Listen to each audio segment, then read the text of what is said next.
Nandito tayo ngayon sa La Trinidad, Benguet. Bulol. Kita nyo. Diba? Oh. Dito to sa La Trinidad. Yan yung mga tindahan nila ng mga souvenir, mga pasalubong. Iyon mga kaunos-manos, sobrang daming mabibiling pang souvenir dito, pang pasalubong, sobrang dami. So may mga pambili, pero ako wala akong pambili kaya sorry. Ayan mga borloloys, ayan nakikita nyo, ang gaganda ng mga design ng mga borloloys. Mga wine, mga wallet, mga keychains. Ayan, mga pangkamot pa nga, may pangkamot. Quintas ni Dasu. Ayan, so sobrang dami-dami nyo mabibili pang pasalubong. Kung may pambili kayo ng pasalubong, bumili na kayo. Pero kung wala, thank you. Sayang tato. Ayan, yung pinakamalaking strawberry dito sa La Trinidad, Benguet. Kitang-kita nyo naman kung gaano kalaki yan.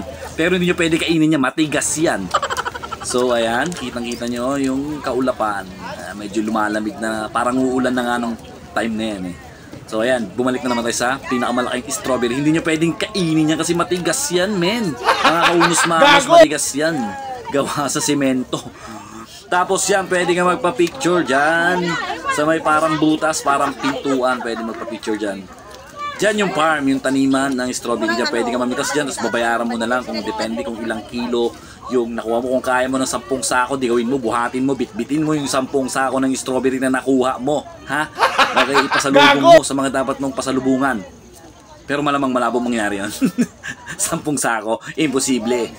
So ayan guys, konting selfie video. Ayan, pinapakita lang sa inyo ang lawak ng strawberry farm dito sa La Trinidad, Benguet. Yan, sobrang sarap ng klima dito. Pagka mahilig ka sa malamig, sarap tumira dito sa Baguio or sa La Trinidad, Benguet. Grabe, mamumuti ka dito eh. Kaya isa to sa mga pinakamagandang lugar lalo na pag summer. Sarap umakyat ng Baguio kasi malamig sa kanila. Nakita naman sa ulap, di ba? Ayan, may tinda pa mga walis, tambo, may mga pasalubong, may naligaw na, wah, Serena. Kala ko Shokoy, Serena pala. So, hindi ko alam kung tinitinda rin yan. Tingnan nyo naman yung bra niya kung saan gawa sa supot. So, bye-bye naman natin to mga paninda nilang mga halaman, mga gulay, flowers. Maraming iba-ibang klaseng yan eh. May mga iba-ibang klaseng halaman. Meron naligaw pang lasuna. Ano ba yan? May naligaw pang lasuna. Ayan, mga halaman, mga rosas, mga hindi ko kilalang bulaklak na ewan dyan. Yan, marami. May cactus. May, ano ba yan, parang cherry. Basta yun na yun. Yan, bahala na kayo dyan magsabi kung anong klaseng halaman yan. May magic fruit pa nga, diba? So yan, mga iba pang mga souvenir pasalubong. Yan, may puncher na gawa sa kahoy, di ba? May Samurai X. Ayan, katana. Katana ba? Tama ba?